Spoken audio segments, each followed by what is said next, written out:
Olá, eu sou Moisés Correia e este é o programa Outro Olhar. Veja nessa edição uma entrevista exclusiva com Narciso Guedes, chefe da seção de Segurança e Saúde do Trabalho do Ministério do Trabalho no Rio. Ele vai dar uma panorâmica da situação da inclusão das pessoas com deficiência no mercado de trabalho. Mostramos uma entrevista com Franklin Martins, que foi secretário da SECOM no governo do presidente Lula, falando do lançamento do seu livro, A História através da Música. Encerramos o programa apresentando mais um episódio do Cecília Cena Aberta, o episódio 6, falando do áudio. Outro Olhar vai dar uma paradinha. Nos aguarde, voltamos já.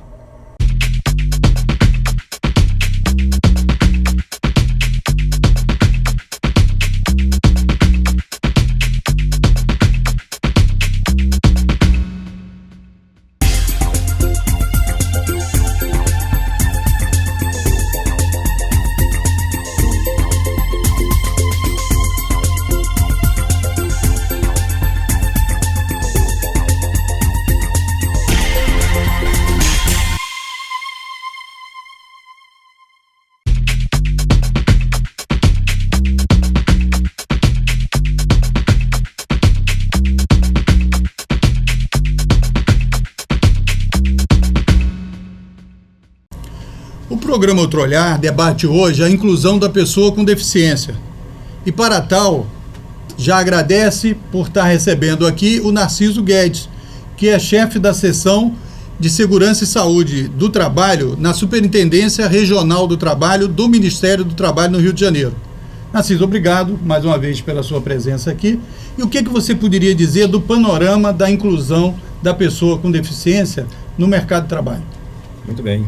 Eu agradeço o seu convite, a oportunidade de estar aqui divulgando o trabalho do Ministério do Trabalho, nesse aspecto da inclusão, e acho que a gente ainda precisa caminhar muito, porque a gente tem conseguido poucos resultados positivos no que se refere à inclusão das pessoas com deficiência. Eu digo isso a você porque desde 2000 eu estou nessa área, no Ministério do Trabalho, e a gente não vê assim com muita satisfação e com muito orgulho tudo aquilo que a gente conseguiu. Porque continuam as mesmas queixas dos empregadores de que não encontram no mercado de trabalho pessoas com deficiência habilitadas para trabalhar. E isso é uma verdade, As pessoas com deficiência realmente não estão habilitadas. A gente, infelizmente, está num país que o índice de desenvolvimento educacional básico é muito baixo. Não estou falando de pessoas com deficiência, estou falando de pessoas ditas normais. A gente tem aqui o IDEB para nível médio 3,7, numa escala que vai de 0 a 10. Então, se essas pessoas não conseguem qualificar-se, como é que as pessoas com deficiência, que já são segregadas na família, porque é muito mais fácil receber o benefício de ficar quietinho em casa e dizer, não, você não vai enfrentar uma condução para ir para o trabalho, você não vai sentir pessoas que não serão simpáticas a você nesse trajeto, é melhor que você fique em casa. Isso a gente tem realmente essa dificuldade. Então a gente precisa trabalhar isso muito, e isso depende de conscientização. E para o empregador, a coisa mais importante é a cultura empresarial. É o grande nó da inclusão, é a cultura empresarial. Porque a cultura empresarial implica em gestão de pessoas, não é? Em políticas de aceitação das pessoas diferentes, e a gente não vê isso muito facilmente. As pessoas ainda encaram isso com uma dificuldade. Isso tudo porque nós temos arraigados um preconceito muito grande em relação às pessoas diferentes, né?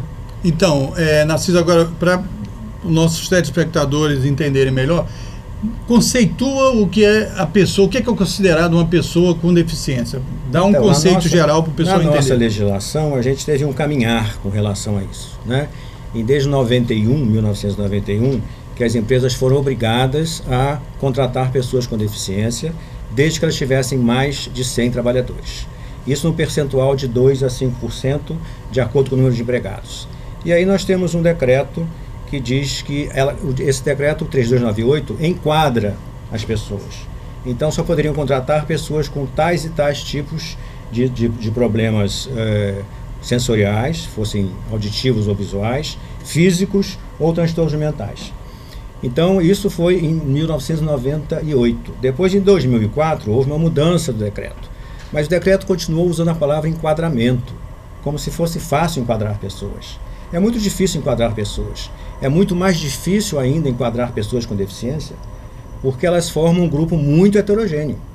As limitações são diferentes e duas pessoas com a mesma limitação, ou melhor, com a mesma lesão orgânica, podem desempenhar funções de forma totalmente diferente, desde que elas sejam treinadas para isso, de acordo com o meio social em que vivam, de acordo com o treinamento que tiveram. Então é isso que as pessoas precisam entender, é isso que a cultura empresarial precisa absorver, para dizer, não, eu quero aceitar essas pessoas, mas tem que trabalhar para isso. Nós fomos recentemente ao Rio Grande do Sul ver uma empresa, que é uma empresa montadora de ônibus, e ela não colocou os deficientes na área sentadinhos, separando papéis, não, ela colocou na área de produção. E ela disse, eu quero mais do que isso. Eu quero contratar pessoas com transtorno mental.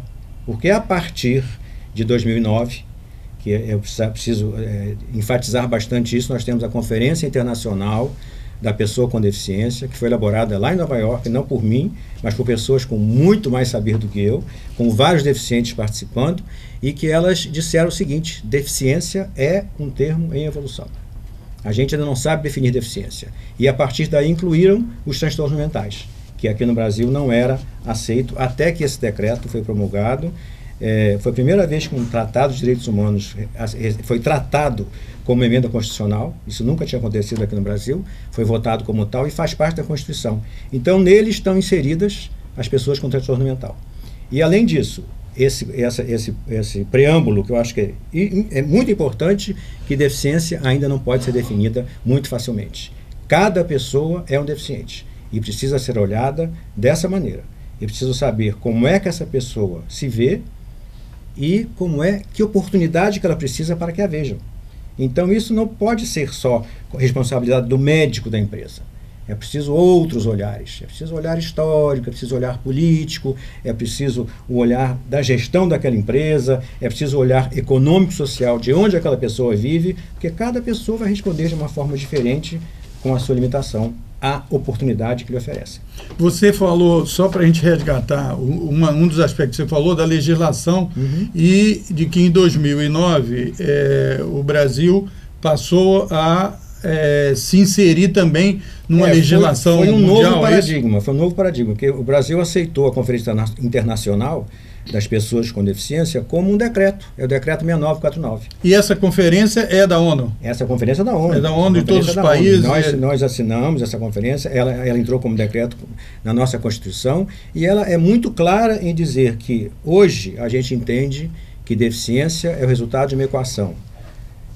Impedimentos de longa duração e barreiras que essa pessoa vai enfrentar. Então, a gente tem que decidir, avaliando esses dois aspectos, se essa pessoa pode ou não ser incluída na cota de pessoas com deficiência. E é muito importante que se diga que essas barreiras são barreiras físicas, que qualquer um detecta. É muito fácil dizer, aqui não tem uma rampa para a pessoa subir com a escada. As barreiras físicas são muito facilmente detectáveis, mas atitudinais são muito difíceis, porque essas estão impregnadas dentro da gente. Então é o olhar do colega de trabalho, que é um olhar às vezes um pouco desagradável, é a própria seleção que exige algumas coisas que não deveria exigir. Quer dizer, a gente muito recentemente fez um levantamento num shopping grande do Rio de Janeiro e nós não encontramos nenhum vendedor com deficiência em nenhuma loja. Quer dizer, por que o deficiente não sabe vender? Será possível que o deficiente não pode aprender a vender? Ou vai incomodar a quem está comprando? E ele não é um comprador, não é? Então são coisas que a gente vê que o preconceito ainda está muito arraigado. E eu já tive a oportunidade de ir à Associação Brasileira de Recursos Humanos e dizer isso, vocês deveriam treinar mais os seus profissionais. Eu falo como médico, os médicos também são muito preconceituosos. Então eles alegam que mas aqui o grau de risco é grande. Mas o grau de risco é uma coisa que tem que ser pensada para todos. Eu tenho que proteger o que é não deficiente e o que é deficiente também, do mesmo risco. Então eu tenho que pensar primeiro na minha empresa em proteção coletiva, que é para todos. Depois é que eu penso na proteção individual. E penso, aquela pessoa vai precisar disso ou daquilo. Então, vendo esse trabalho que nós vimos no Rio Grande do Sul, você vê que eles estão na área de produção. Eles estão trabalhando junto com os outros, são pessoas com transtorno mental, que foram treinadas para tal, contrataram professores que se assustaram a princípio, como é que eu vou treinar essas pessoas, você precisa se vestir assim, um assado, você não pode ficar babando no trabalho, você tem que prestar mais atenção no como você está penteando seu cabelo, enfim, foram treinadas, foi uma experiência para esses professores muito grande, muito interessante, e eles estão na área de produção. E curiosamente um deles, que tem transtorno obsessivo compulsivo, disse, não gostei de ficar aqui na área de produção, eu quero ir para o almoxarifado. E você entra no almoxarifado é perfeito. Porque ele tem transtorno obsessivo compulsivo, ele não deixa você tirar um prego do lugar sem que ele coloque de novo. Então é uma coisa que deixa a gente até emocionado, porque é a pessoa certa para aquele lugar. E a gente não estava vendo isso, né? Porque não admitia isso na legislação, e os próprios profissionais se recusavam a ver que as pessoas têm as suas limitações, mas podem perfeitamente ser aproveitadas no ambiente de trabalho. Então, você, Narciso, já delineou aí vários desafios desse trabalho de inclusão. Mas, para ficar mais claro para os nossos telespectadores, quais são os principais desafios desse trabalho que o Ministério realiza e que a sociedade precisa de absorver? O principal desafio é a empresa aceitar a inclusão. Eu sempre digo, acessibilidade não é uma rampa, acessibilidade não é uma cadeira mais alta ou mais baixa. Acessibilidade é abraço. A empresa tem que aprender a abraçar as pessoas diferentes. Hoje, se o médico faz um laudo de uma pessoa, eu vou dar um exemplo muito comum, que é o lábio leporino. A pessoa nasce com aquele defeito do léu, o céu da boca é totalmente aberto, precisa submeter-se a uma cirurgia em torno dos 5, 6 anos, mas nem sempre isso é bem feito, né? E a pessoa fica com uma lesão. E essa lesão numa mulher, especialmente, eu sempre cito as mulheres, porque elas são mais segregadas que os homens, elas são sempre colocadas no final da fila da seleção, então ela tem uma dificuldade de fala, mas ela tem milhares de situações que ela pode trabalhar. Então hoje, com o decreto 6949, essa pessoa pode ser incluída na cota de pessoas com deficiência, assim como as pessoas com excesso de peso, né? Eu não tenho excesso de peso, mas uma pessoa que tenha 10 vezes mais do que eu, 5 vezes mais do que eu, não vai ter mobilidade como eu tenho, não vai subir uma escada que haja no ambiente de trabalho como eu subo mais rapidamente, vai precisar de um assento diferenciado. Então essa pessoa, se ela não consegue trabalhar, especialmente, eu gosto de dizer isso, se essa pessoa for negra, e se essa pessoa tiver mais de 40 anos de idade, e se for mulher, ela vai estar sempre no final da fila. Então é isso que a gente quer acabar. Por isso que a cultura empresarial precisa ter vários olhares, não é? Hoje, o próprio INSS, a perícia do INSS, trabalha com um índice que chama de funcionalidade, em que ele vê as lesões, mas ele vê todo o aspecto socioambiental. Quer dizer, essa pessoa foi educada assim, essa pessoa vive num contexto assim, ou assado, essa pessoa terá mais ou menos dificuldade, então eu preciso levar isso em conta, antes de dizer que essa pessoa tem uma deficiência e que pode ou não ser aproveitada no meio ambiente de trabalho.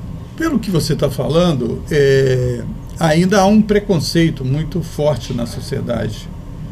E eu queria que você tentasse fazer uma comparação se o preconceito histórico, né, quer dizer, com relação aos negros, se isso, como é que isso influenciou, como é que vocês analisam a questão do preconceito no Brasil, comparativamente os outros preconceitos e o preconceito com as pessoas com deficiência? Eu acho que é um somatório, né? Eu acho que isso aí é histórico, o preconceito é histórico. Nós costumamos dizer que não somos um país racista, nós somos um país racista. Os negros têm mais dificuldade para conseguir. A gente não vê negros em postos importantes aqui no Brasil, diferentemente dos Estados Unidos, que são um país racista também, não é? E mais que conseguiram caminhos que pudessem oferecer uma educação adequada para todos. Então, esse preconceito é muito grande, é muito grande. A gente vê situações muito frequentes com relação a isso, quando a gente vai tentar ajudar em seleção. Eu me lembro que recentemente eu estava numa fiscalização e era um dia de inclusão, que eles chamam de, os empregados novos vão trabalhar, então precisam receber orientações sobre aquilo, como é a empresa. Eu falei, não, você fica quietinho, finge que eu não sou auditor fiscal, mas eu vou assistir essa integração. E fui assistir a integração e fiquei muito chateado, porque havia 6 deficientes auditivos que estavam sendo integrados naquele dia, tinham sido contratados exatamente para cumprimento da cota, e a assistente social que veio fazer a integração, ela simplesmente achou que aquilo era uma coisa que não devia incomodá-la. E ela então fez a apresentação, eles não entenderam absolutamente nada, porque não foi contratado um intérprete de língua de sinais para que pudesse ajudá-los. Você acha que essas pessoas vão se sentir bem no ambiente de trabalho desse? não vão se sentir bem, viram chacota em pouco tempo, não sabem exatamente como é que a empresa funciona. Então isso tudo leva a essa, eles chamam, uma rotatividade grande. Sim, se você não sabe, não recebe o tal abraço que eu falei, que é a acessibilidade, você nunca vai ficar num lugar que você não se sente bem. Então você vai procurar um que você se sinta melhor. Então esse preconceito existe. Eu vou dar outro exemplo também que me incomoda bastante. Eu fui há pouco tempo no evento que era só sobre inclusão. E para minha surpresa, havia 14, era um evento muito grande, 14 recepcionistas selecionadas a dedo pela sua beleza, nenhuma delas deficiente. E você fica se perguntando, escuta, uma cadeirante não pode trabalhar como recepcionista? Uma moça feia, principalmente gorda, no evento, né? No evento de quem específico, quer, inclusive. No conceito de quem quer que seja de feiura. Mas por que você tem que ser um padrão de beleza que a mídia coloca como recepcionista? Então isso incomoda bastante, porque você vê que realmente num evento você está pensando em inclusão, você vê que não se pensou desde o momento que se organizou o evento, que a gente precisava fazer isso. É que eu acho que agora a gente precisa aproveitar a oportunidade das Olimpíadas e mostrar a nossa cara, né? Eu canso de dizer isso, está na hora de treinar os deficientes, está na hora de ensiná-los línguas estrangeiras, aproveitar essa oportunidade e mostrar a cara da gente, porque a gente tem 10 a 14% de deficientes na nossa população. E onde é que eles estão? É isso que eu ia falar. Como é esse universo, nós estamos falando do universo relativo à população economicamente ativa, qual é? É 15? É 10 a 12% 10 a 12%. De pessoas com deficiência. E onde é que eles estão? Se eu vou ao teatro, não vejo um deficiente. Eu vou ao cinema, não vejo um deficiente. Raramente você encontra deficientes numa área de lazer que você frequenta, porque eles estão realmente segregados. Eles têm os seus guetos, os seus grupos, e é ali que eles frequentam. Quer dizer, existem absurdos que você não consegue entender. O município do Rio de Janeiro autoriza a cobrança de uma taxa para o taxista para cobrar a cadeira de rodas. Quer dizer, você já tem dificuldade de se locomover. Você já precisa pedir que o motorista pare para estar de cadeira de rodas. E você tem que pagar uma taxinha para ele colocar a sua cadeira de rodas no porta-malas. Quer dizer, são coisas que você fica assim, achando que são completamente fora do que a gente devia considerar como dignidade e respeito ao outro nesse universo que a gente vive, multifacetado, de pessoas diferentes, cores diferentes, habilidades diferentes. Quer dizer, tudo isso é deixado de lado porque a gente quer sempre os melhores, né? A empresa quer escolher o super-herói, até que ele se acidenta e passa a ser um deficiente, ela é obrigada a aceitá-lo de novo como uma pessoa reabilitada do INSS. Porque os reabilitados do INSS, basta o certificado para eles serem considerados como cotistas. Então, eles representam o certificado e têm que ser de novo readmitidos. Isso. Então, são dois aspectos aí que eu queria que você abordasse. Um é essa questão, o que o empregador, nós falamos da legislação, mas não falamos dessa cota, que você já falou 2 vezes aí. Qual é a cota? É pela quantidade de a partir trabalhadores. De 100 trabalhadores, de 100 você passa a ter 2%. A partir de 100 trabalhadores. A partir de 100. De 101 a 200 você tem que ter 3% e assim até 5% quando são mais de 1.000 trabalhadores na empresa. Então, a gente vê que isso não acontece. Na nossa fiscalização lá, eu não participo assim ativamente da fiscalização, porque, como você falou, eu sou chefe da seção de segurança e saúde, mas eu nunca deixei de me envolver com isso porque não há nenhum médico no grupo que faz a fiscalização. E as dúvidas são frequentes, né? Porque às vezes os médicos, eu posso dizer até um pouco preguiçosos, eles fazem laudos que não são muito claramente entendidos por quem não é médico. Então, isso, se vai prejudicar o deficiente, a gente precisa agir antes que isso aconteça, e por isso eu estou sempre lá disposto para ajudá-los nessa situação. Mas é complicado, porque o grupo que deveria ser mais interessado no assunto, não conhece. Eu fico assim, pasmo, porque de vez em quando me liga um médico, essa pessoa eu posso incluir? Eu falei, não sei. Eu não sei o posto de trabalho dessa pessoa, você é o médico da empresa, você deve conhecer o decreto 6949, você deve saber elaborar um laudo, então você pensa mais um pouco e vê se essa pessoa pode ser incluída. Porque não é para ser um absurdo que você, nessa altura do campeonato, as pessoas não têm conhecimento ainda. Que eu falo, mas como? Quando é esse decreto 6949? O decreto está aí desde 2009. Já se passaram 6 anos e as pessoas ainda têm dificuldade em interpretá-lo e entender que a gente precisa mudar os nossos conceitos. Então, você falou que o principal desafio é a cabeça do empresariado, né? Do empresário no sentido de fazer essa inclusão, de aplicar a legislação, etc. e tal.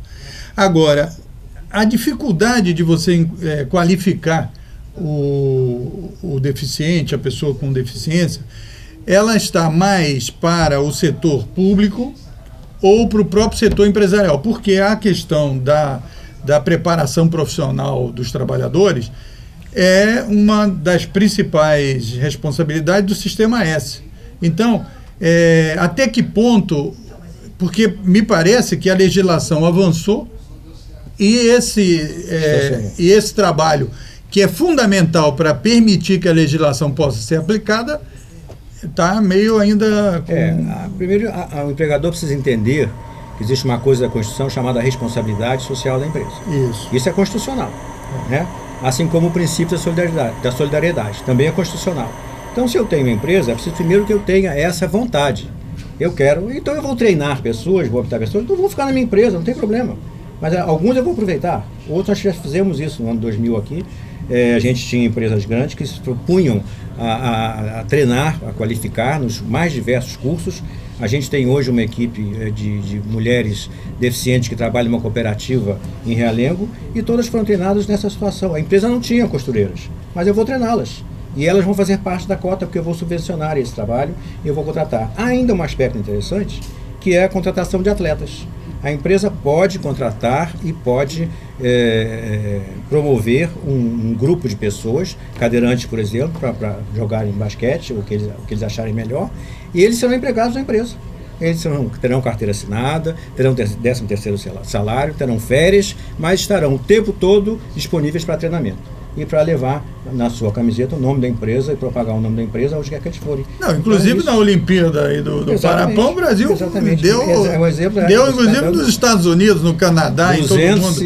Nós fomos no primeiro lugar. Medalhas, você vê, o pessoal, então eles são capazes de nadar. Então os empresários precisam de aprender com os atletas? Claro, eles podem nadar, eles podem caminhar cegos, eles podem correr. Pode jogar futebol, mas não pode trabalhar? Né? Quer dizer, é uma incoerência que você não consegue entender porque foram treinados, né? Receberam apoio, receberam suporte para isso, então conseguem fazer exatamente aquilo que devem e são premiados, né? Exatamente. E agora, esses setores que são responsáveis legalmente, institucionalmente, pela preparação dos trabalhadores, eles fazem algum trabalho? Porque você citou aí uma empresa e tal, mas o Senai, o Senac, etc. Tal, eles têm programas, a legislação exige isso, conseguiu avançar até esse ponto? Os programas existem, eles têm diversos cursos para qualificação, mas é preciso que haja demanda para isso, né? Preciso que o empregador se sinta motivado e mobilizado, dizer, bom, não, eu quero treinar pessoas, mesmo que elas não sejam para trabalhar na minha empresa. Isso é que é importante, porque se tem 100 ou 101, não importa, eu tenho 90 trabalhadores, mas eu quero contratar pessoas com deficiência, eu quero fazer isso. Então, se você quiser fazer isso, você tem que procurar, né? E mesmo este curso ou outros, esse exemplo que eu te dei no Sul, não foi feito pelo Sistema S. A empresa contratou uma psiquiatra, porque eram transtornos mentais, e ela conseguiu um grupo de professores e fizeram um trabalho que vale a pena ser conhecido e reconhecido, porque o aproveitamento e a felicidade daquelas pessoas. Então, qual é o nome dessa empresa? É a Ciferal. A Ciferal. Então tem que ficar... Eu queria até que você dissesse, porque a gente sabe que tem um ranking, né? Quer dizer, o ranking daquelas empresas que têm trabalho escravo, que foram uma lista negra. Isso, exatamente. Na questão de deficiência ainda não tem, nós estamos ainda numa fase educativa, 6 anos e tal, etc. Só que já tem 24 anos a lei de cotas, né? Já tem 24 anos. Então, precisa de divulgar. Nessa luta. Porque eu estava eu falei com você que o próximo semana nós vamos passar a morte no trabalho, né? A audiência que teve na Escola Judicial. E um dos médicos sanitaristas lá da Fiocruz denunciou que as centrais sindicais estão há 4 anos tentando ter a lista das empresas que têm mais acidente no Brasil. Isso não consegue, o INSS não libera, não sei quem não libera, etc. Tal. E aí a gente não pode... Ciferal, é um bom exemplo. É verdade. Temos aqui no Rio, por exemplo, o supermercado Presunic, que faz um trabalho semelhante, com transtornos mentais também. Gente que nunca havia trabalhado na vida, eles têm uma equipe de profissionais, psiquiatras, tem acompanhamento disso. É claro que todos têm horário diferenciado. Nós temos um trabalhador lá no Presunic que ganha R$72 por mês, porque ele trabalha em um período muito curto de tempo. Mas, em compensação, ele tem a carteira assinada. Ele sai de casa e diz, vou trabalhar. Tem uma satisfação. Vou trabalhar. Tem 13º mais do que o dinheiro. Tem férias. É uma pessoa diferente, às vezes está arrumando e está cantando um pouquinho. Qual o problema? A grande preocupação é o seguinte, mas e os clientes? Os clientes querem o supermercado e pagar pouco pelo produto. Não estão preocupados quem está te servindo, se tem um braço, ou se tem 2 braços, ou se enxerga mais. Isso também então, isso é uma coisa... Isso é uma questão educacional também, que nós temos... É isso que eu queria levantar. Cidadania. Precisa de fazer campanhas também, com certeza, para que as pessoas, a sociedade seja mais humana, né? No sentido humana, de acolhimento. Exatamente. Você vê a convenção do Sindicato da Construção Civil, por exemplo, tem o artigo 27 que diz que nós temos que promover cursos para adaptação de pessoas com deficiência na construção civil. Onde está esse trabalho? Né? O Secons faz alguma coisa, o Secons de São Paulo fez um trabalho muito bom, elencando exatamente que tipos de deficiência poderiam ser incluídos na construção civil, mas ainda assim a gente vê que é muito pouco que o que a gente observa no dia a dia, e o número de empresas que ainda estão com as suas cotas deficitárias é grande. Agora, e tem multa, não? Como é que é isso? Tem multa. Qual é a multa? A multa é o seguinte, multiplica-se, o INSS tem um valor mínimo que o INSS corrige a cada ano. Hoje está em R$ 1.719. A gente multiplica esse valor, se a empresa não cumpriu, precisava contratar 20. 20 vezes esse valor, mais o fator de correção que é aplicado pela superintendência se a empresa é reincidente. Mas há um teto máximo de R$ 197 mil. Então, essa multa, infelizmente, é o que é mais frequente na fiscalização. Os autos se repetem, eu acho uma pena, porque em vez da gente estar pensando na qualidade, né, da inclusão, a gente fica fazendo númerozinhos, fazendo cálculos, você tem que ter 3 ou 4, você tem que ter o espírito de incluir, você tem que ter o espírito de acessibilidade. Então, e a participação da sociedade? Vamos falar aí dos sindicatos, seja do sindicato de trabalhador e de empregador, porque a CLT é simétrica, né? Uhum. Eles também estão com a participação mínima, né? Ou quase nenhuma. Muito pouco. Agora eu fui há pouco tempo fazer uma palestra. Você já viu o dirigente sindical, seja de patrão ou de trabalhador que tenha deficiência? Existem alguns, que tenha deficiência, nunca vi, nenhum. Mas existem alguns mais interessados. A gente está formando um grupo de trabalho no Sindicato dos Marítimos, porque há essa ideia de que no mar só podem ser super-heróis, né? É muito curioso isso. Eu até fui fazer a palestra, o pessoal ficou um pouco chateado, porque a gente diz o seguinte: vem cá, mas por que tem que ser super-herói para trabalhar no mar, né? Mas as condições do mar são adversas e tal. Sim. E os acidentes marítimos, quando aconteceram? Eram pessoas deficientes que estavam pilotando esses navios? Não. E se você for na internet e fizer uma pesquisa, é impressionante o número de acidentes com navios, que morreram muitas pessoas e não havia deficientes a bordo. Eu tenho uma briga com a Petrobras, que só quer que a gente coloque cadeirante na plataforma. Eu falei, não quero cadeirante. Hoje eu não quero cadeirante.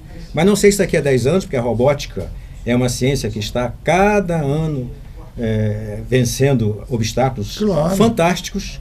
E eu não sei se daqui a 10 anos vai ser possível, mas há a possibilidade de você hoje colocar na plataforma outras deficiências. Então isso tem que ser pensado. A gente fica... O espírito tem que ser da inclusão. Da inclusão. Tem que analisar, tentar encontrar uma maneira. Esse negócio de enquadramento é que eu não gosto muito, porque você enquadrar a pessoa é muito difícil. Então, esta pessoa que está diante de mim, eu sou médico, então eu preciso conhecer a história de vida, eu preciso conhecer a história social dessa pessoa, o que levou ela a esse sofrimento, por que dificuldades ela tem. Então eu posso dizer, bom, em tal lugar você pode trabalhar, mas não estipular que não, aqui só trabalha quem for assim o assado, porque aí fica difícil, você nunca vai ter uma pessoa ideal, né? Qual um outro aspecto que você gostaria de... Nós estamos encerrando aqui a nossa entrevista, que a gente deveria tratar e que não tratou. Tem algum outro aspecto que você queria levantar? Eu acho que que é fundamental treinamento e conscientização, né? E a gente precisa... Porque apontar o deficiente é muito fácil, mas misturar-se a eles não é muito fácil, não. Precisa ter...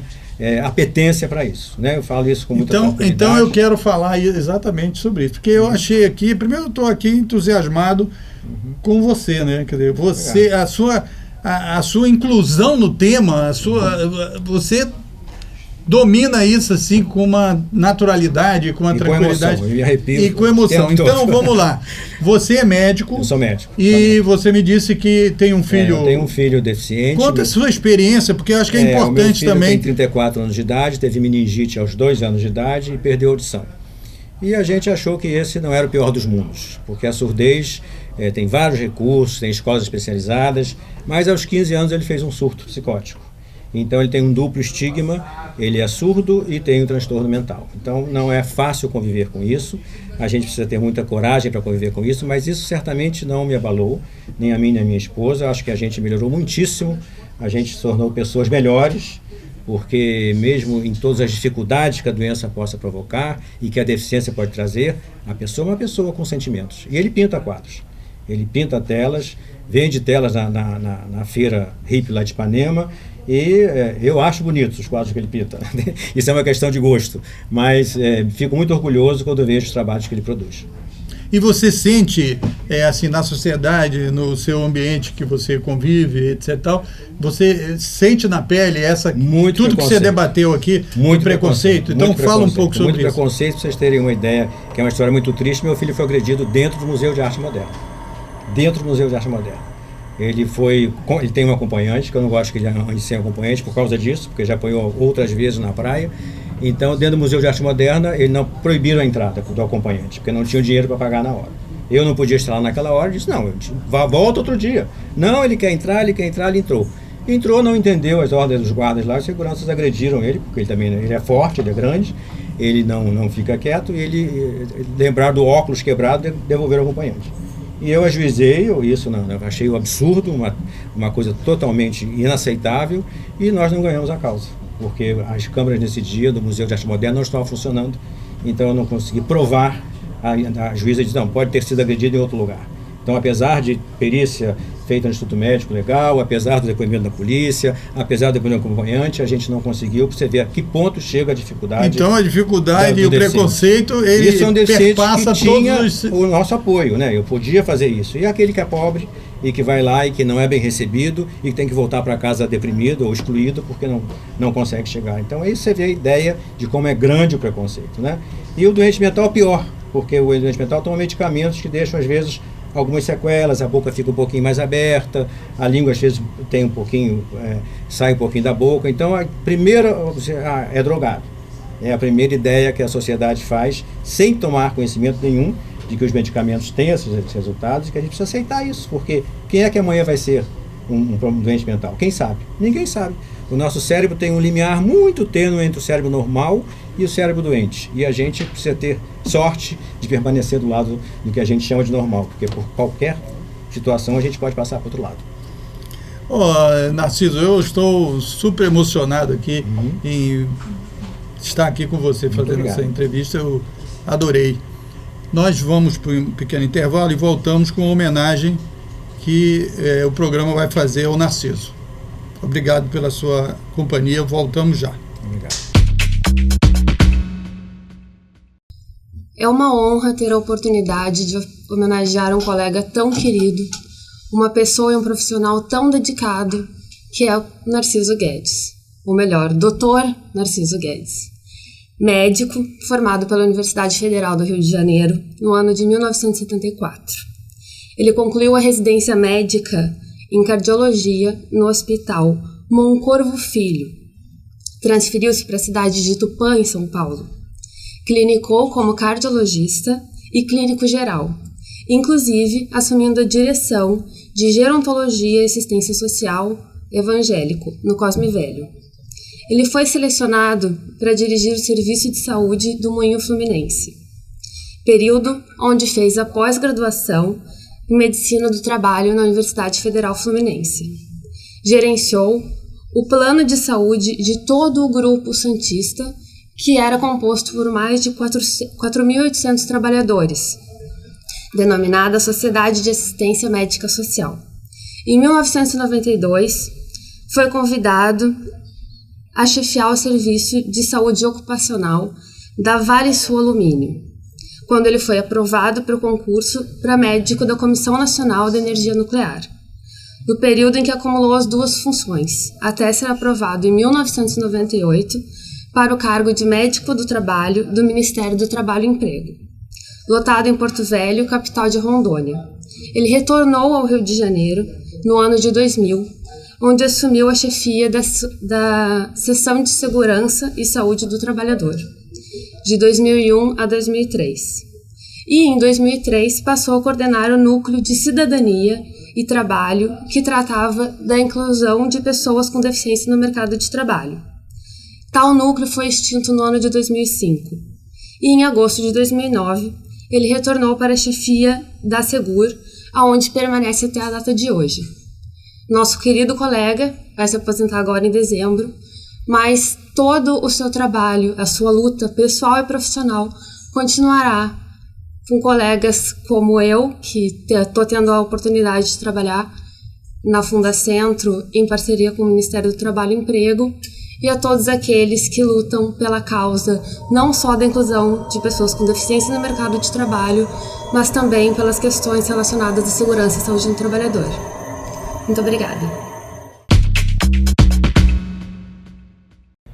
Mostramos agora a entrevista à TV dos Trabalhadores de São Paulo, dada pelo jornalista Franklin Martins. Franklin Martins dirigiu a SECOM no governo Lula e acaba de lançar o 3º volume de uma trilogia que conta a história do Brasil através da música. Gostei muito dessa entrevista. Músicas de todas as épocas para refletir sobre a política desde a proclamação da República. Interessante, né? Pois é assim que o ex-ministro das Comunicações do governo Lula, o jornalista Franklin Martins, resolveu contar a história do Brasil em uma trilogia de livros. Da irreverência do teatro de revista à crítica social dos rappers, mais de 1000 canções foram pesquisadas durante 18 anos para a série Quem Foi que Inventou o Brasil? A música popular conta a história. E é para saber mais um pouco sobre essa obra que eu vou conversar com o Franklin Martins, que está aqui no estúdio do seu jornal. Bem-vindo, Franklin. Muito obrigado, Thalita, pelo convite. Para mim é um prazer estar aqui na TVT, é uma televisão construída pelos trabalhadores num país que tem tanta dificuldade de lidar com muitas vozes nos meios de comunicação. Isso é muito importante, vocês estão comemorando aí 5 anos de atividade. Meus parabéns. Seja sempre bem-vindo aqui. Tá bom. Conta pra gente como foi que você começou essa pesquisa. O que te motivou a falar sobre essa relação entre política e a música? Eu gosto muito de música, mas o que motivou o motor inicial foi a política. Eu tinha um site sobre política, comecei em 1997, e eu, num das abas lá do site, eu comecei a juntar uns trechinhos de discurso, algumas músicas sobre política, e aos poucos eu fui me dando conta que havia uma enorme quantidade de músicas sobre política que as pessoas não tinham ideia e que isso vinha desde lá do começo da República. E aí eu comecei a me interessar, e no início, assim, de uma forma, era um hobby, depois foi virando uma paixão, depois virou uma cachaça, e agora viraram 3 livros com 1.100 músicas, mais um site com trechos das músicas, e é uma coisa impressionante a qualidade e a quantidade da produção musical brasileira sobre vários aspectos da vida nacional, mas em específico sobre a política. Durante a sua juventude, você militou no movimento estudantil. Teve a ver com esse seu interesse, as músicas daquela época? Teve, é claro que isso me ajudou. Eu sou de uma geração, eu fiz movimento estudantil, lutei contra a ditadura de todas as formas, e isso me ajudou porque a música jogou um papel muito importante na resistência cultural contra a ditadura. O cinema também jogou, a literatura também jogou, o teatro também jogou, mas a música foi aquela que teve mais conexão com o povo, porque é a que chegava mais facilmente ao povo. Então eu sou de uma geração de resistência à ditadura, mas que teve sempre assim, uma informação musical, uma resistência cultural através da música muito forte também. Então é claro que isso me influenciou. Você chegou a comentar que as músicas, elas traçam uma crônica da sociedade brasileira, essas músicas que têm de alguma forma envolvimento com política. Por que é uma crônica da sociedade brasileira? É uma coisa interessante. Por que tem tanta música sobre política no Brasil? E também tem muita música sobre comportamento no Brasil, tem muita música sobre cultura no Brasil, sobre economia. Nos outros países também tem relação entre música e política, mas geralmente é assim, nos momentos de revoluções, de grandes conflitos sociais, grandes confrontações, aí aparece uma música que ela é mais engajada. Foi assim na Revolução Mexicana, na Revolução Francesa, na Guerra Civil Espanhola, etc. No Brasil nós tivemos música engajada em alguns momentos, durante a luta contra a ditadura, por exemplo. Mas tem uma característica que é, desde o Império, nós fazemos música sobre política com caráter de crônica, e geralmente uma crônica contra o governo, contra os políticos, contra o presidente, sempre gozando, é um tom debochado, é um tom brincalhão, às vezes com duplo sentido meio malicioso. Isso veio desde lá de trás, das cançonetas de duplo sentido, depois tem o teatro revista, depois o carnaval. O teatro revista o que era? Todo ano se encenava uma peça sobre o que tinha acontecido no ano anterior, se passava em revista o ano anterior. Então se passava em revista cultura, política, economia. O carnaval o que é? Quando ele passa a ser uma festa cantada, ele passa em revista os acontecimentos do ano anterior com músicas, só que ele não é no teatro, tem o palco, o público e os atores. Não, ele é tudo misturado, aquela bagunça, as pessoas brincam, pulam, etc. Mas elas fazem o quê? Uma gozação em relação ao que aconteceu no ano anterior. Então isso deu uma permanência de uma crônica sobre política em toda a nossa história. Tanto que vem desde da proclamação da República até os dias atuais. E esses 3 livros, na verdade, têm um site complementar, né? Essas canções que contam a história do Brasil, elas podem ser ouvidas nesse site. A gente vai dar uma olhada agora como funciona esse site. No portal Quem Foi que Inventou o Brasil, é possível ouvir as músicas selecionadas pelo Franklin Martins para contar a história da República. Cada capítulo retrata uma época: República Velha, Revolução de 1930, o Brasil na Guerra, Anos Dourados, Ditadura e Resistência. E em cada momento, um gênero se destacou. Nos primeiros anos da República foram as músicas de carnaval, a MPB durante a ditadura e o rock nos anos 1980. E olha só que interessante, é possível também montar uma playlist com as músicas de sua preferência. Você comentava que é um livro que precisa ser ouvido, né? É um livro para ser lido e escutado. Sim. Você tem aqui 1.100 músicas. Essas 1.100 músicas têm 1.100 verbetes, ou seja, é uma explicação sobre quem fez aquela música, em que circunstâncias, como ela se relaciona com a política, porque às vezes ela usa brincadeiras, expressões que nós hoje em dia não sabemos que tinha a ver com política. Então explica como é que era. E tem uma época que te encantou mais? Não, a mim o que me encanta é a continuidade. Eu gosto muito do começo, entende? Por exemplo, a primeira música do livro, Laranjas da Sabina, é um protesto, uma brincadeira de estudantes, porque uma mulher que vendia laranjas na porta da Faculdade de Medicina no Rio é proibida de continuar a vender frutas. Então eles fazem uma passeata para garantir o direito dela a vender frutas. E isso aos poucos vai se transformando essa manifestação numa manifestação republicana. E a Sabina acaba voltando a vender frutas e, sem querer, ela se transformou numa bandeira da República e 6 meses depois da República estava sendo proclamada. E essa música conta essa brincadeira. E hoje existe essa relação da música com a política? Muito intensa, continua muito intensa. Só que hoje em dia, quem é que mais faz música sobre política no Brasil? É o rap, é o funk, é o reggae, o samba reggae, um pouco o repente. Não é mais a MPB, não é mais o rock também. Entende? Hoje em dia é a música que vem da quebrada, da periferia, é essa música que fala, e geralmente ela não faz só crônica. Ela faz uma confrontação direta com o sistema. Uma música que passa muita revolta política e bronca social, quer dizer, de uma periferia que não aceita mais ser tratada como se não fosse um lugar de cidadãos, entende? Ela não é um depósito de miséria, um depósito de quem não tem direito. Ela é um lugar onde tem que se exercer cidadania. Na época que você era militante, tem uma música que te marcou mais na sua história? Na minha história pessoal não tem. Eu gosto muito de muitas músicas. Eu gosto muito de uma música do Belchior, Como Nossos Pais, que é uma música acho que de 76, 77, onde ele diz que nós perdemos e o sinal está fechado para nós, que somos jovens. Então é a derrota da primeira fase da luta contra a ditadura. Sim. Mas, ao mesmo tempo, ele diz que ele não vai sair dali, que ele vai continuar indo em frente, porque ele sente vindo no vento o cheiro de uma nova estação. Eu acho que é uma sensibilidade, e aquilo coincidiu, é um momento onde a luta contra a ditadura, quer dizer, ela começa a retomar uma ofensiva que vai mais tarde desembocar na anistia, nas diretas, etc., e na derrota da ditadura. Quer dizer, você tem uma sensibilidade do compositor, do cantor, que eu acho muito interessante. Reconhece a derrota, admite a derrota, sofre com a derrota, mas não para de sonhar e apostar no futuro. Os 3 livros lançados, à venda. Quero agradecer a sua presença aqui. Muito obrigado. Seja sempre bem-vindo. Volte para aqui para conversar com a gente sobre outros assuntos também. Eu que agradeço. Muito obrigado. Encerramos o programa mostrando mais um episódio do CECID Cena Aberta, falando sobre áudio.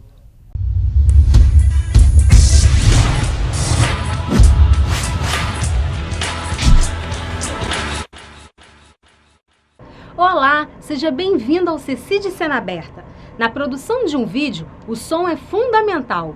5 segundos de silêncio tornam qualquer experiência audiovisual um tédio. Uma trilha sonora adequada ou mesmo uma boa locução podem dar vida às imagens. Por isso, no programa de hoje, você vai assistir uma mini oficina com dicas sobre colocação da voz em uma locução. E no tutorial, o designer gráfico Cadu Nico vai ensinar a inserir trilha sonora e locução em off usando o Caden Live. O CECID Cena Aberta está no ar.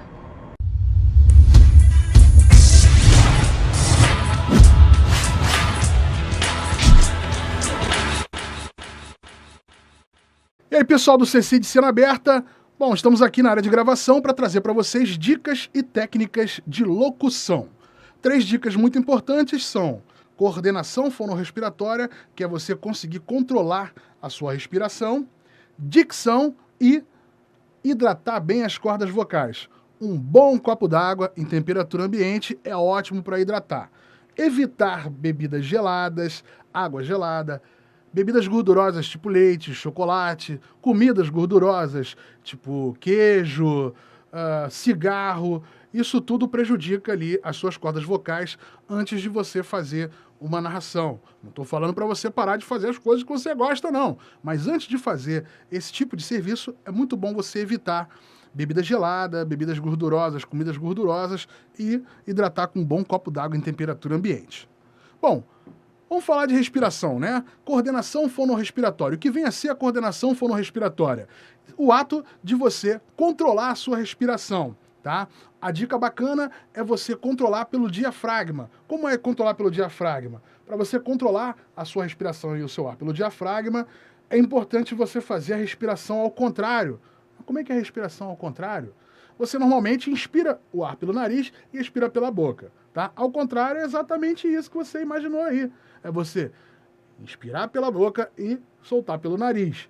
Isso faz com que você ganhe mais fôlego enchendo o seu diafragma de ar. Você vai conseguir fazer uma narração gigantesca, um texto enorme, sem perder o fôlego. Sobre a dicção, a parte de gesticulação da palavra, isso é muito importante. Ah, mas é um nome complicado, gesticulação da palavra, o que vem a ser isso? Gesticulação da palavra, você é o ato de abrir bem a boca, você falar pausadamente, falar tranquilamente, coloquial, para a pessoa poder entender e ficar bem nítido o que está sendo falado. Um exemplo, o rato roeu a roupa do rei de Roma. Você percebeu que eu falei pausado, abrindo bem a boca e gesticulando bem o que eu estava falando, tá? Essa é a dica para melhorar bastante a sua dicção na hora de fazer a sua narração. Outra dica bacana é você ler o texto que foi gravado, faz as suas marcações para a hora que você for trocar a entonação, vírgulas, uma hora que você for respirar. Então, você pega o texto que vai ser gravado, faz as suas marcações e vamos lá, vamos gravar. Vou pegar um retorno aqui, porque é muito importante você ter retorno do que você está gravando. Se ouvir é a parte mais importante da narração. E outra, já que eu estou gravando sentado, vou chegar minha cadeira um pouquinho para trás, vou sentar bem na beiradinha da cadeira para manter a minha coluna bem reta, tá? E manter o meu diafragma solto. Então, vou fazer uma narração de exemplo para a galera ver como é que é. Bom, uma distância mais ou menos de 20 centímetros do microfone, tá? Ou um palmo, né? Para você evitar distorção e o clipe. O que é o clipe? Aquele LEDzinho vermelho, quando você está falando muito, ele bateu vermelhinho, distorceu, cara. Então, mantém uma distância do microfone para evitar isso. E vamos ao texto. A locução é o processo de narrar situações ou ler interpretando um texto que acompanha um produto de comunicação audiovisual ou de rádio. O locutor deve estar sempre atento ao objetivo do texto, dando vida aos fatos narrados através da voz. Além do jornalismo, locutores costumam trabalhar em peças publicitárias, chamadas promocionais, institucionais, carros de som, em chamadas de espera telefônica e atendimento eletrônico. Podem também ser comentaristas de rádio e televisão, em diversas transmissões ao vivo. O importante para quem quer entrar nesse mercado é se capacitar cada vez mais, observar sempre as técnicas de locução e, é claro, cuidar bem do instrumento de trabalho, a voz. Bom, vocês perceberam que eu dei umas pausas aqui a mais, que é justamente para você poder respirar e continuar da marcação que foi feita, tá? Senão não conseguiria fazer tudo numa respiração só, né? Essas foram as dicas de narração. Espero que você... Se você... Opa, peraí, já ia esquecendo. Calma, calma. Se você não tem esse equipamento todo aqui, como é que você faz? Da mesma forma. As técnicas são as mesmas. O equipamento pode mudar, mas a técnica é a mesma, tá? Bom, espero que tenha ajudado. Boa sorte, boa narração e bom vídeo!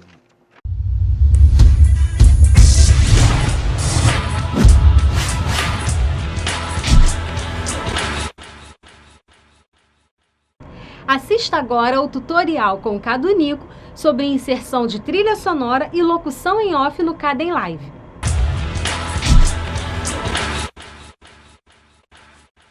Então, pessoal, vocês viram na oficina ali como colocar a voz. Agora é um outro momento.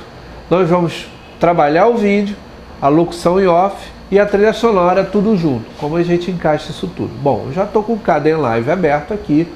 Já carreguei na minha área de trabalho uma locução em off preparada aqui, que são vários arquivos. Se vocês derem uma olhada aqui.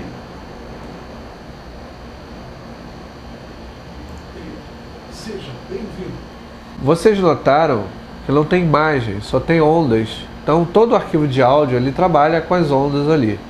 Essa parte já tem que ser editada com um profissional de áudio, certo? Existem vários softwares livres para isso. Um deles é o Audacity, que também tem para Windows. Então você pode pegar o vídeo e tal, criar e trabalhar todos os arquivos de áudio com ele. Certo? Então eu já tenho aqui o meu vídeo preparado, sem áudio, sem nada, que é a vinheta do nosso programa. E agora eu vou inserir a trilha sonora. Clico e arrasto para baixo. Eu tenho aqui a vinheta e toco. Já temos a trilha sonora. E agora vem a locução em off. Na locução em off eu tenho que marcar um trecho. Aqui o locutor ele está falando várias vezes a mesma frase. Bom, esse trecho para mim é interessante. Então eu marco o início desse trecho. Clico em marcar. Ouço. Parei de novo, marco o final e arrasto para cá, para a área de trabalho. A locução, ela tem que acompanhar a dramatização da vinheta. Não basta colocar a locução solta no ar, senão ela se perde. Então eu vou escolher um momento da vinheta onde vai entrar a voz do locutor. Já na minha timeline, eu adianto, o ideal aqui que eu analisei era após a claquete. Só que vocês têm que observar uma coisa, eu vou afastar aqui para a gente poder ver. Ainda há um áudio da trilha sonora no fundo, vou tocar essa parte.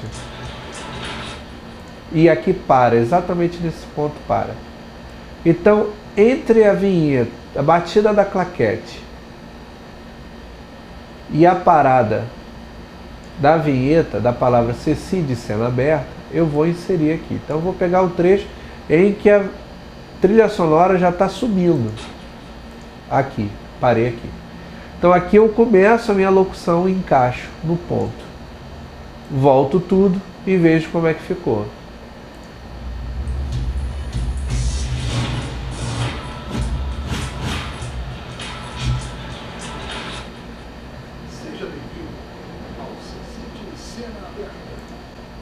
Viram? Houve uma dramatização. A locução em off ajudou a finalizar a vinheta. Certo? Mas vamos supor que você tem uma trilha sonora muito alta. Né? Ela está muito alta. Nós podemos controlar isso aplicando um efeito de áudio. Nós clicamos aqui, botão direito do mouse, adicionar efeito, correção de áudio, volume. Eu posso baixar esse volume um pouco. Quando eu tocar,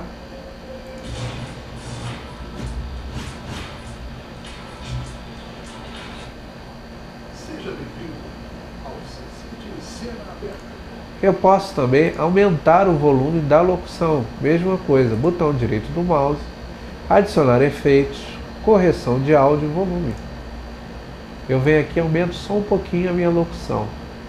Então com isso você tem um controle. Mais uma vez, o Kdenlive não é um software de edição de áudio. Para isso vocês possuem vários softwares de edição de áudio livres. Procure na internet, digite software de edição de áudio livre, você vai ter uma série deles. O tutorial de hoje era esse, gente. Até uma próxima!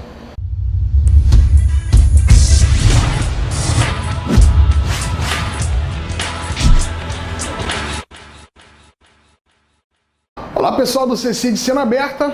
Bom, se o assunto hoje é áudio, eu vim trazer aqui para vocês dicas de como se fazer uma gravação, edição e finalização no Audacity, um software livre para edição, gravação e finalização de áudio.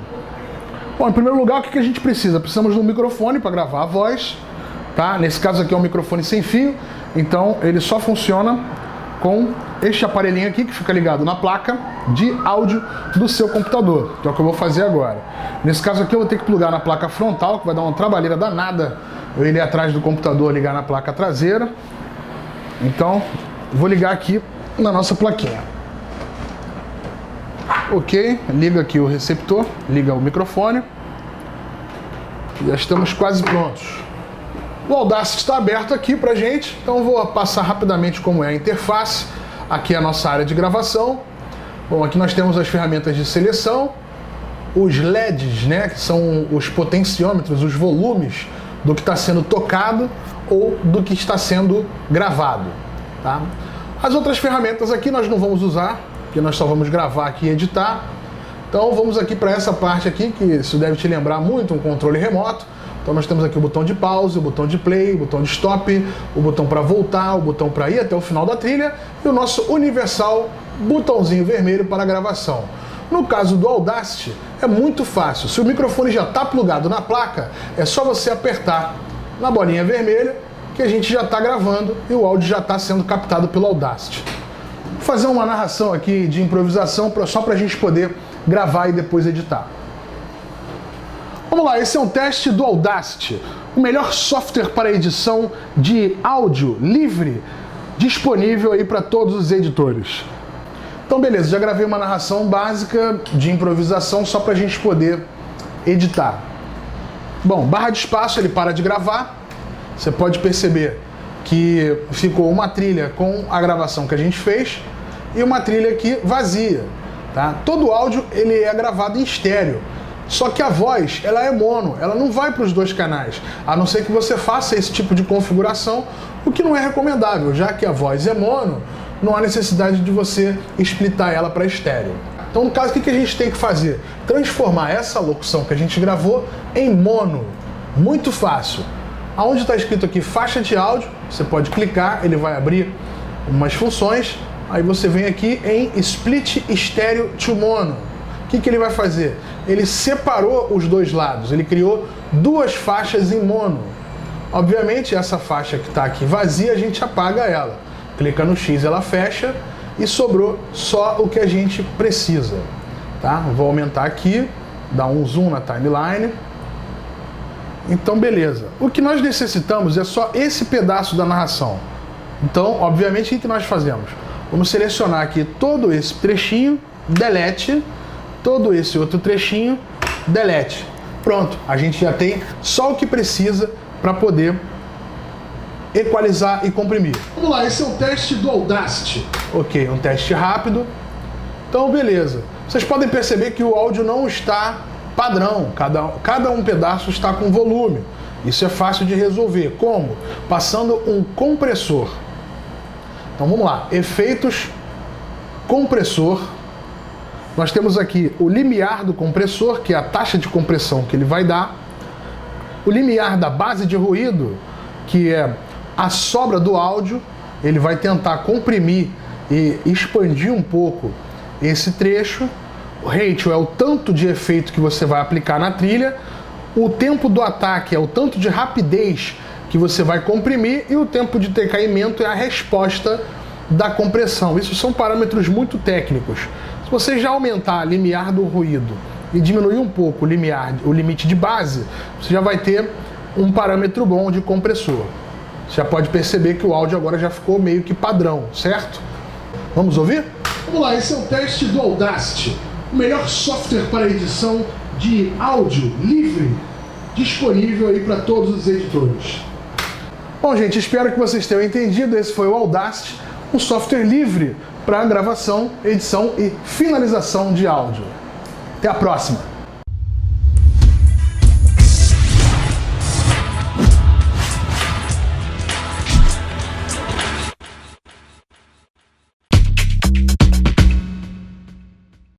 Outro Olhar vai ficando por aqui. Até a próxima edição. Tchau!